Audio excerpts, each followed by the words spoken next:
Hello students, इस video में हम EOQ का कॉन्सेप्ट करने वाले हैं।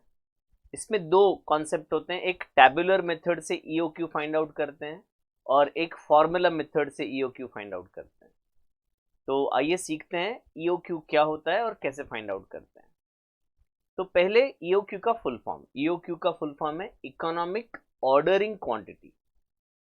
तो एक एग्जांपल लेते हैं, से मैं ये मोबाइल स्टैंड मैन्युफैक्चर करता हूँ और मोबाइल स्टैंड मैन्युफैक्चर करने के लिए मुझे एन्युअली पूरे साल का 600 किलोग्राम्स का रॉ मटेरियल चाहिए। वो प्लास्टिक ग्रैन्यूल्स होते हैं, छोटे छोटे मोती के दाने जैसे।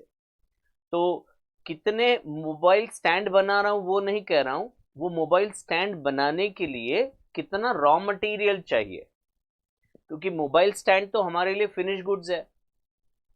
तो हमें एनुअल कंजम्पशन लेना है, एनुअल साल का कंजम्पशन ऑफ रॉ मटेरियल। तो हमने अज्यूम किया है ये एक एग्जांपल में कि 600 किलोग्राम हम जो है रॉ मटेरियल कंज्यूम करते हैं, तो हमें पूरे साल में 600 किलो चाहिए। अब क्वेश्चन ये है कि ये 600 किलोग्राम्स अगर मुझे पूरे साल में चाहिए तो मैं जब ऑर्डर करूं तो मैं कितना ऑर्डर करूं। एग्जाम्पल, एक ऑप्शन ये है कि मैं पूरा 600 किलो फर्स्ट डे को ही ऑर्डर कर दूं और रख लूं अपने गोडाउन में। अगर मैं ऐसा करता हूं तो जो डिलीवरी का कॉस्ट है, जो सप्लायर मुझे डिलीवर करेगा, एक बार ऑर्डर करूंगा, मैं फॉलो अप करूंगा, उसका कॉस्ट मुझे सिर्फ एक ही बार लगेगा साल में, because I am ordering only once in the full year. तो ये ordering cost is cost per order हमने अज्यूम किया 100 रुपीज। तो मैं अगर एक बार ऑर्डर करता हूं तो 100 रुपीज का मेरा खर्चा होगा। मैं साथ में क्या करने जाता हूं, इधर मैंने एक फॉर्मेट बना के रखा है, तो मैं जो अज्यूम कर रहा हूं आपको साथ साथ में लेके चल रहा हूं। तो एनुअल रिक्वायरमेंट मेरा कितना है, 600। अगर मैं साल में एक ही बार ऑर्डर करता हूं तो मेरे सप्लायर से मैं कितना क्वांटिटी ऑर्डर करूंगा, फर्स्ट टाइम में 600 ऑर्डर करेंगे, क्वांटिटी ऑर्डर्ड। तो अगर मैं 600 एक ही बार में ऑर्डर करता हूं तो नंबर ऑफ ऑर्डर्स कितने होंगे, सर नंबर ऑफ ऑर्डर एक होगा। और जैसा कि हमने लिखा है, अगर साल में एक ही बार ऑर्डर करते हैं तो ऑर्डरिंग कॉस्ट कितना होगा, 100। तो 100 होगा आपका ऑर्डरिंग कॉस्ट।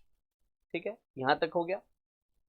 अब 600 यूनिट मैंने रखा है मेरे पास 1 जनवरी को।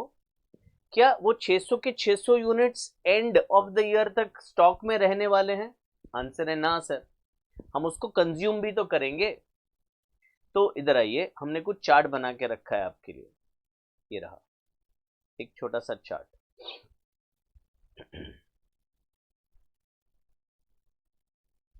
से जनवरी 1 को मैंने 600 क्वांटिटी ऑर्डर किया, 600 को डिवाइड बाय 12 किया, तो ऑन एन एवरेज मैं 50 किलो हर महीने कंज्यूम कर रहा हूं। तो 1 जनवरी को अगर मेरा स्टॉक 600 था तो 1 फेब को मेरा स्टॉक होगा 550, 1 मार्च को मेरा स्टॉक होगा 500, सो ऑन 50-50 किलो कम होते जाएगा, एंड 1 दिसंबर को मेरा स्टॉक होगा 50। तो मेरा सवाल यह है कि जो मेरा स्टोर रूम है, वो स्टोर रूम में कितने यूनिट्स में स्टोर कर रहा हूं, क्या वो कांस्टेंट है? नहीं सर, वो रिड्यूस होते जा रहा है। तो इधर ये चार्ट में अगर देखेंगे तो ये 600 यूनिट जैन में है, फिर फेब में 550, ऐसे रिड्यूस होते जा रहे हैं। तो हमें क्या लेना है कि एवरेज यूनिट्स हम कितना स्टोर कर रहे हैं। If you see very carefully, 1 जुलाई देखो, 1 July is mid of the year, तो 1 जुलाई को कितना स्टॉक है, 300।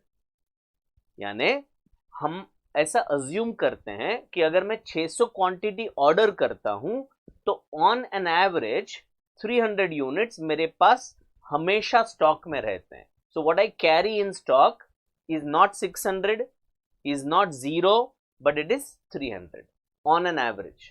तो इसको बोलते हैं 300 यूनिट का मेरा एवरेज इन्वेंट्री है। 300 यूनिट का एवरेज इन्वेंट्री इसमें क्यों आया बेटा, क्योंकि मैंने 600 ऑर्डर किए हैं, ठीक है ना।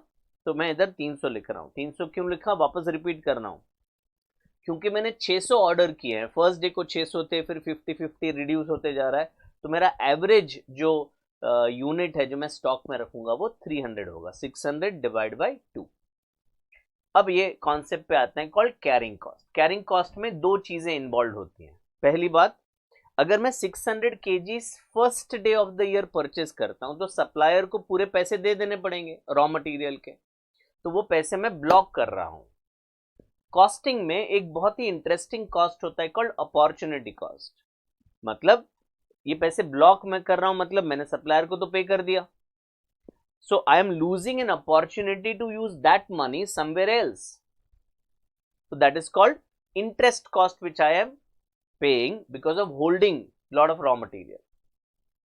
दूसरा कॉस्ट, मुझे स्टोर रूम रखना पड़ेगा, फिर मुझे वो गुड्स को संभालना है तो आदमी रखना पड़ेगा, साफ सफाई मेंटेन करना पड़ेगा। एग्जाम्पल कोई पेरिशेबल प्रोडक्ट है तो कोल्ड स्टोरेज भी रखना पड़ेगा। और अगर मैं हमेशा हर चीज साल के शुरुआत में पूरा स्टॉक रखता हूं तो स्टोर रूम बहुत बड़ा रहना पड़ेगा, उसका रेंट देना पड़ेगा। So that is all termed as carrying cost, carrying holding दोनों का मिक्सचर। तो इधर परसेंटेज फॉर्म में हमने लिया है 15%। ये कभी कभी रुपीज में दे देते हैं क्वेश्चन में, कभी कभी परसेंटेज में दे देते हैं। इसका मतलब क्या है, एक यूनिट अगर मैं पूरे साल भर मेरे स्टॉक में रखता हूं तो उसको होल्ड करने का, मेंटेन करने का मेरा कॉस्ट कितना आता है। तो यहाँ पे हमने अज्यूम किया हुआ है कॉस्ट ऑफ रॉ मटेरियल। वो जो प्लास्टिक ग्रैन्यूल्स थे वो 1 किलो अगर मुझे खरीदना है तो 80 रुपीज मुझे पे करना है। तो एक यूनिट अगर 100 रुपीज का है तो उसको कैरी करने के लिए 15% यानी 15 रुपीज लगता है। तो यहाँ पे हमारा यूनिट 80 रुपीज का है तो 80 इंटू 15% यानी 12 रुपीज। तो if I hold one unit entirely, खरीद के मैंने रख लिया और उसको पूरे साल भर मैंने मेंटेन किया स्टोर में, तो 12 रुपए का मेरा खर्चा आता है। इन दिस एग्जाम्पल हमने कितने यूनिट्स होल्ड किए हैं, 300 units we have held for the whole year. तो मेरा वो 300 यूनिट कैरी करने का कॉस्ट कितना आएगा, तो इट इज 300 इंटू 12, 3600। तो अभी जो यूनिट्स मैंने ऑर्डर किए, कितने ऑर्डर किए, 600, एक ऑर्डर हुआ और उसका कॉस्ट है 100 रुपीज, तो ऑर्डरिंग कॉस्ट 100 है और कैरिंग कॉस्ट 3600 है। तो अगर मैं इनको ऐड कर दूं 100 प्लस 3600, तो मेरा टोटल कॉस्ट आ रहा है 3700।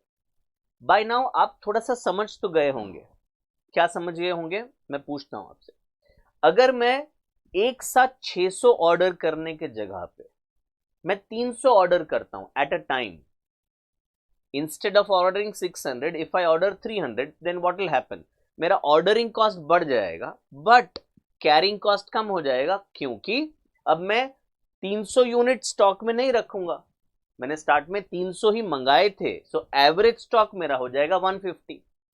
तो आप ये शायद समझ चुके होंगे कि ऑर्डरिंग कॉस्ट और कैरिंग कॉस्ट दोनों इनवर्स हैं। अगर ऑर्डरिंग कॉस्ट बढ़ता है तो कैरिंग कॉस्ट कम होता है। तो हमारा ईओक्यू कॉन्सेप्ट का मतलब है हमें दोनों कॉस्ट को इक्विलिब्रियम में लाना है, जो ऊपर नीचे हो रहा है हमें दोनों कॉस्ट को इक्विलिब्रियम, इक्वल करना है। तो एग्जांपल को कंटिन्यू करते हैं। अगर मेरा एनुअल रिक्वायरमेंट 600 तो है, अब मैं दूसरा एग्जांपल ले रहा हूं कि मैंने 300 ऑर्डर किए, जब भी मैं ऑर्डर करता हूं 300 ऑर्डर करता हूं, तो if I order 300 each time, number of orders 2 हो जाएंगे बेटा, 600 चाहिए, एक बारी में 300 ऑर्डर कर रहे हैं तो नंबर ऑफ ऑर्डर्स 2 हो जाएंगे। कॉस्ट पर ऑर्डर, एक बार ऑर्डर करने का कॉस्ट कितना है 100, तो 2 बार ऑर्डर करने का कॉस्ट हो जाएगा 200। अगर हम 300 क्वांटिटी ऑर्डर करते हैं, है ना, 300, मैं इधर ट्राई करता हूं, देखो क्या हो रहा है, हाँ चेक करते हैं। 300 मैंने फॉर्मूलाज डाल के रखा है, हाँ ग्रेट। तो 300 ऑर्डर किया, 0 हो गया, फिर वापस 300 ऑर्डर करूंगा ना 0 होने के बाद, तो वापस, so average inventory that I hold is 150, is neither 300 nor 0, average inventory that I hold is 150।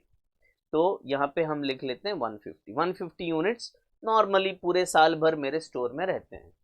तो 150 यूनिट्स को होल्ड करने का खर्चा कितना, तो एक यूनिट को होल्ड करने का 12 रुपया है, तो 150 को होल्ड करने का 150 इंटू 12 यानी 1800।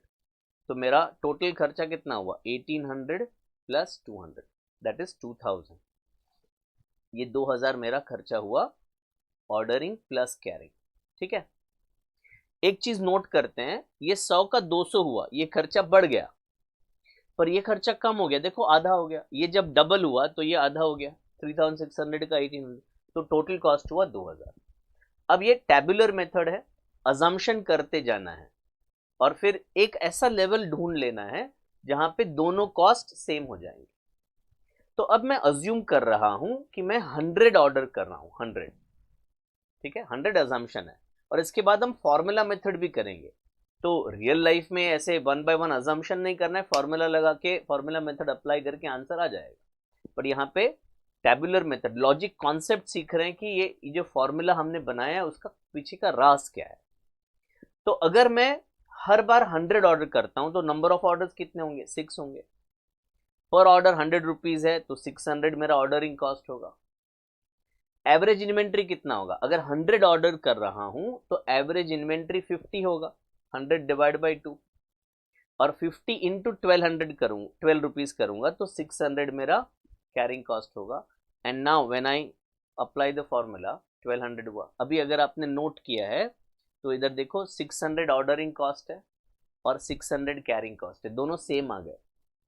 अगर दोनों सेम आ गए मतलब ये जो 100 हमने अज्यूम किया है वो हमारा बेस्ट ऑप्शन है क्वांटिटी ऑर्डर करने का। At this quantity my ordering and carrying cost are in equilibrium.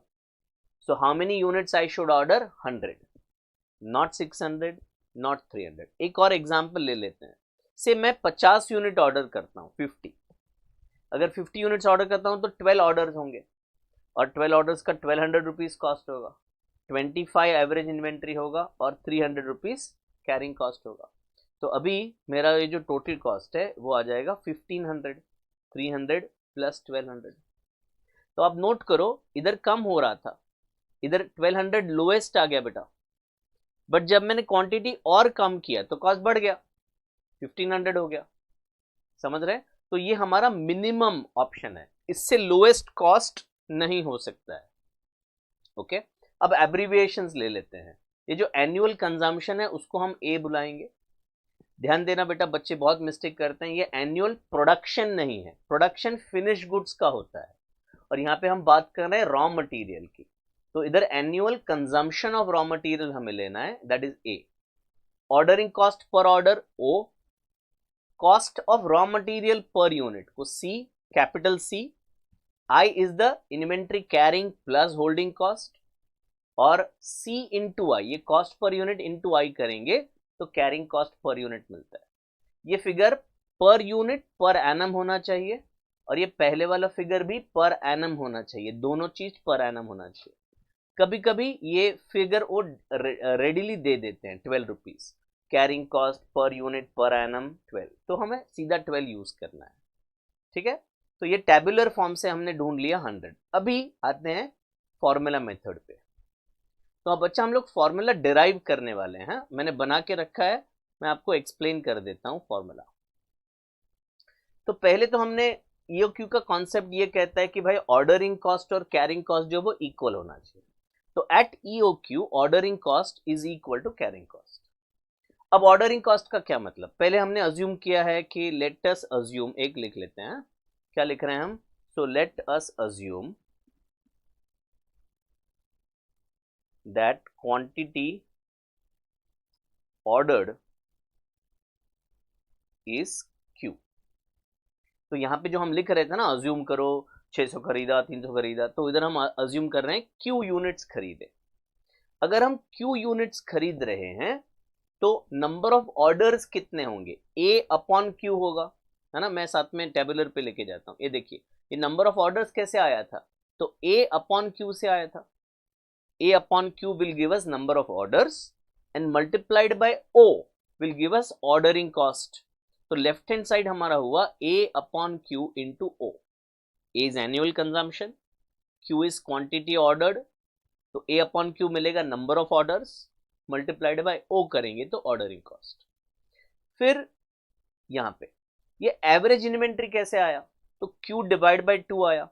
अगर हम 600 ऑर्डर करते हैं तो एवरेज इन्वेंट्री 300 है, अगर हम 300 ऑर्डर करते हैं तो एवरेज इन्वेंट्री 150 है। तो Q अपॉन 2 ये average inventory into C that is cost per unit into I which is inventory carrying and holding cost. अब अगर मैं Q को राइट हैंड साइड पर लेकर जाऊं और बाकी सारे चीज को लेफ्ट में लेके आऊं, तो ये टू न्यूमरेटर में जाएगा, सो 2 इंटू ए इंटू ओ, और ये c इंटू आई डिनोमिनेटर में आ जाएगा, is equal to Q square, and q is equal to square root of 2ao upon ci। तो अभी एग्जाम ओरिएंटेड क्वेश्चन में अगर EOQ पूछा है तो हमें ये टैबुलर मेथड की जरूरत नहीं है। अगर स्पेसिफिकली बोला है क्वेश्चन में टैबुलर मेथड यूज करना है तभी इसकी जरूरत है। हम तो अभी ये सीधा फॉर्मूला अप्लाई कर देंगे कि भाई Q इज इक्वल टू क्या, तो 2 इंटू ए क्या है बेटा, ए एनुअल कंजम्पशन है which is 600, into O that is 100 rupees per order, divide by C that is cost per unit, multiplied by I which is 15%। तो इसको अगर हम सॉल्व करेंगे, 2 into 600 into 100 divide by 80 into 15% 12 होता है, तो दैट इज 10,000, और उसका रूट निकालेंगे तो 100। So Q is equal to 100 units. Q is nothing but EOQ। तो इधर हम लिख लेते हैं EOQ इज 100 यूनिट्स। तो हम 100 यूनिट्स ऑर्डर करेंगे और देयरफॉर नंबर ऑफ ऑर्डर्स कितने होंगे, 600 divide by 100 that is 6। I am sure अगर आपने ये वीडियो ध्यान से देखा होगा तो आपको EOQ का कॉन्सेप्ट एकदम क्लियर हो गया होगा। ये जो टैबुलर मेथड है ना बेटा, वो काफी क्वेश्चंस जहां पे डिस्काउंट आता है, यहाँ पे कॉमन सेंस थोड़ी सी बात करते हैं कि अगर मैं 600 यूनिट एक साथ मंगाता हूं तो मेरा जो कॉस्ट पर यूनिट 80 है, शायद मैं सप्लायर से बार्गेन करूंगा कि भाई पूरे साल का स्टॉक एक साथ मंगा रहा हूं, डिस्काउंट दे। तो इन दैट केस जो कॉस्ट पर यूनिट है वो चेंज हो जाएगा, फिर हमारा ये फॉर्मूला काम नहीं करेगा। ये फॉर्मूला तभी काम करेगा जब irrespective of how much you order the cost is going to remain same. So कुछ कुछ क्वेश्चन ऐसे हैं जहां पे डिस्काउंट होता है कि ये लॉट साइज में अगर आप ऑर्डर करते हैं तो इतना डिस्काउंट मिलेगा, इन दैट केस हमें टैबुलर मेथड ही यूज करना पड़ेगा। ओके, इस वीडियो को लाइक करना है आपको, चैनल को सब्सक्राइब करना है और अपने फ्रेंड्स को ये वीडियो शेयर करना है। आपके लाइक करने से ना हमें बहुत फायदा होता है, because when ever people search, YouTube identifies this as a proper content and it will throw up in the search in the top order. So I request you to like and do not forget to comment also. Thank you very much. All the best. Take care. Bye bye.